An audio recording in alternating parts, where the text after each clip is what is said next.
আমি অনেক ছোট বাচ্চা, আমার মনে না সবাই কষ্ট দিয়ে চলে যায়। আপনি তো অনেকের মন ভেঙে চলে যান। এ আমি মন ভাঙতে পারি না, আমি অনেক ছোট বাচ্চা। ছোট বাচ্চা? হ্যাঁ হ্যাঁ, আপনারটা কি ভাঙছি আমি? আর এটা ভাঙবো না তো, এটা জোরে চাপ দিলে ধরেন এটা মন এটা কেরম আমি বুঝলে গেছি। আচ্ছা আমি পরে চাইয়া তুই কইমু।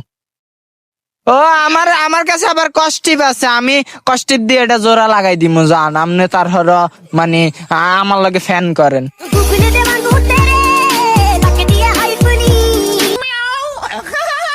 ওকে। ওকে কি ওকে? ইংলিশ বুঝি না, বাংলা কন। ইংলিশ বোঝেন না আপনি? ইংলিশ মারে কে? আমি কি কি ইংলিশ বললাম? আমি তো ওকে বললাম, এটাই কি? ও না, আমি এত কিছু জানি না। আপনারা I love you. I love you two.